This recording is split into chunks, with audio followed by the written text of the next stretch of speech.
Welcome to the AI Hustle Podcast. I'm your host, Jamie McCauley.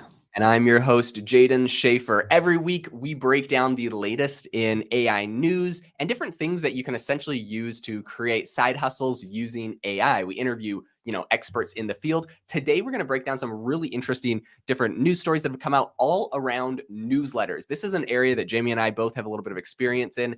And I have been absolutely blown away, Jamie, by how much money people are making in newsletters. Is this something that did you ever realize how much money people are making in this space?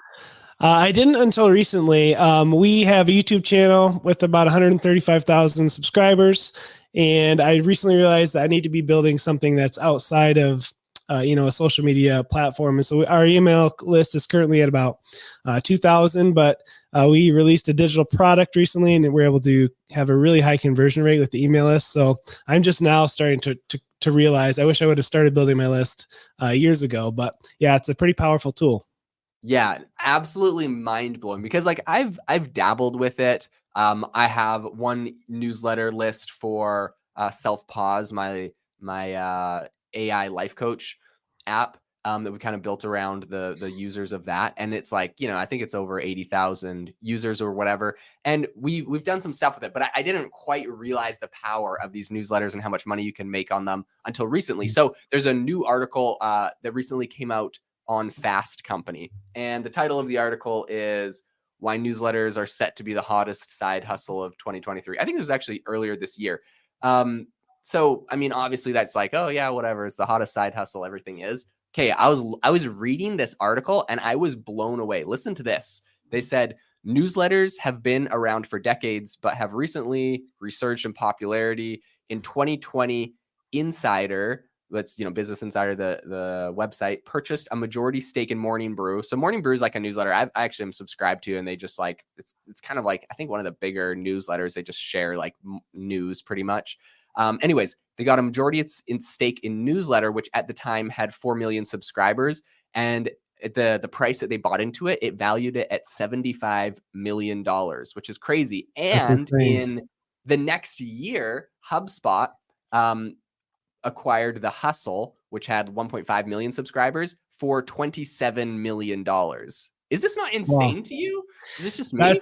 That's super crazy. I'm looking at the article too, and it said the published press, which has 60,000 subscribers, charges $7,000 for a primary ad slot and $2,000 for a listed ad. So, to me, I'm thinking in terms of the YouTube world, and that's maybe quadruple what we get for an ad slot. So it's and I think it's just because of the click-through rate and the amount of the percentage of people who actually open it and look at the ad. Not to mention with a newsletter that you're primarily reaching a more dedicated audience, people who actually care about what you have to say because they're subscribed to you. So it's really powerful. Yeah. I think the reason why this is so powerful. I think pretty much what's happening here is it's okay, all the newspapers in America went out of business and they kind of went online, right? They have websites, but no one gets a physical newspaper delivered to them every day. But at the same time, it's I don't really remember to go to I don't know, the New York Times every day and see what the latest thing is because I'm busy. And so what was the magic that the newspaper subscription model had? Well, it was a piece of paper delivered to your house every day with the news that you're going to pick up and just read. And I think that has completely been replaced by newsletters. I think newsletters are the new newspaper. They, a lot of news companies tried to do the online model, but it wasn't that's not really the thing. You need something to actually come to you to replace the old model. And I think that, my justification for this is Business Insider, obviously a big news company, is the one that was, purchasing a stake in the big newsletter, which is, I'm blanking on it. It's Morning Brew. Oh my gosh, there we go. Oh, Morning Brew. Yep. Yeah. Anyways, so I think, I think this is essentially what's happening. And, newspapers used to charge crazy prices for ads. This is so much more effective, right? A newspaper comes to your door. It's got a crazy price for an ad in there. And maybe you'll go to that place at some point. Okay. Well, a newsletter shows up in your email. There's the ad. There's a button to click. It instantly opens up somewhere where you can just buy the thing right there. So yeah, I think the value is so much higher. Yeah. And I think what's cool is there's just so many ways you can take the newsletter business model, whether or not you're trying to promote your own products and services, or if you're trying to build, just a large audience that you can then, sell to a bigger publication. That there's two different models there. It's almost like similar to a tech business. You'd either build it for the sale or build it for the cash flow. There's lots of different monetization strategies there. It's really, really cool. Yeah. So I think this is an area that absolutely makes a ton of money. It's crazy. There's a few things. That the first thing that we talked about is just straight up selling a newsletter. So someone goes, you build a big newsletter, you go sell it, you make a payout. That's awesome.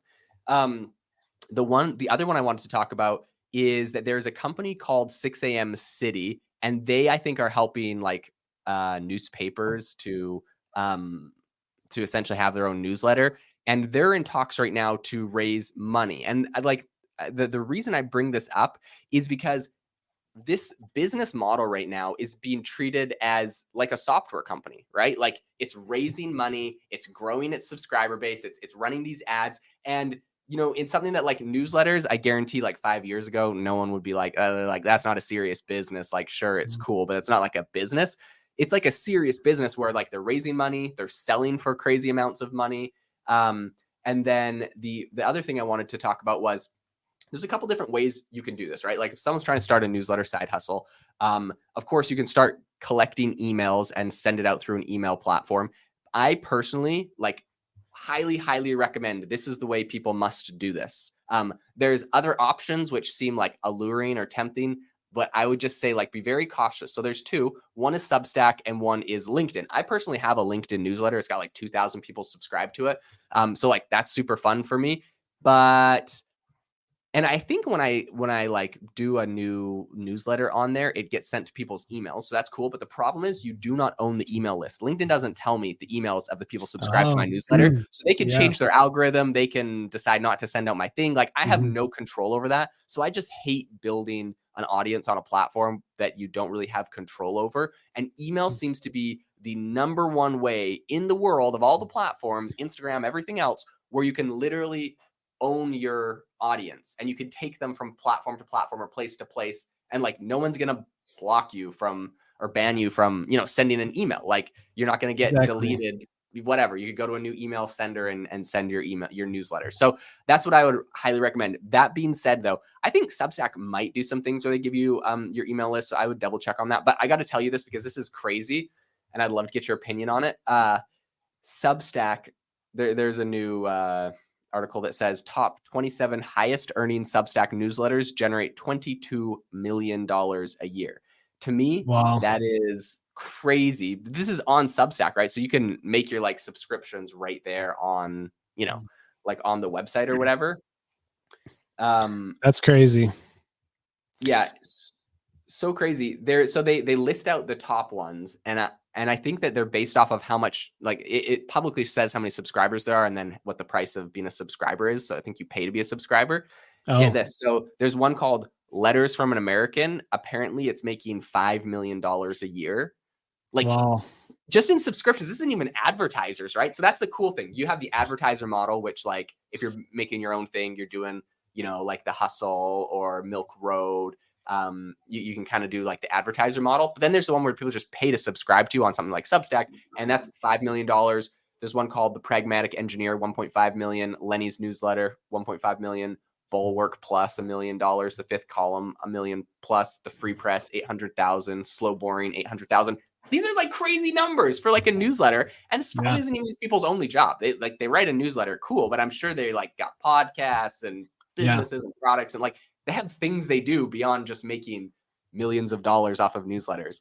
Anyways, yeah, I'd love to know how many writers they have for some of those publications, or how are they creating that content? Because that, in my mind, that's one big barrier to this whole newsletter thing is okay, I'm not exactly a writer, so but I am a business person. How do I start a newsletter? How do I grow a newsletter? So, and if that interests you, you should listen to our next podcast where we're going to talk about tools to grow your newsletter. So yeah, 100%. Because at the end of the day, I would not call myself a writer, but I have a handful of newsletters.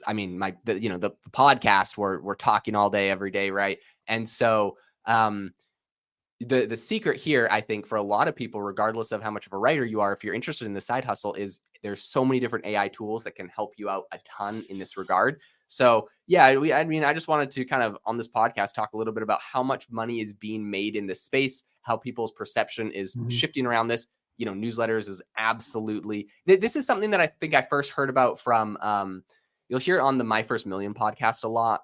Sean and Sam both, they you know, Sam sold the hustle to HubSpot, and now he's on the HubSpot podcast network. So he sold that for like 27 million. So obviously for a lot. And then Sean sold the Milk Road, which had 250,000 subscribers. So obviously significantly less. And he didn't really disclose how much he sold it for, probably because it's going to be pretty hard to compete with the sale price of the hustle, which is crazy. But regardless, I'm sure it's a fantastic exit, maybe $1 million plus. So I think really, really interesting side hustle. And stay tuned for our next podcast where we break down the tools you need if you'd like to start your own side hustle. In any case, thank you so much for tuning in to the AI Hustle podcast today. We hope that you have a fantastic rest of your day, and make sure to rate us wherever you get your podcasts.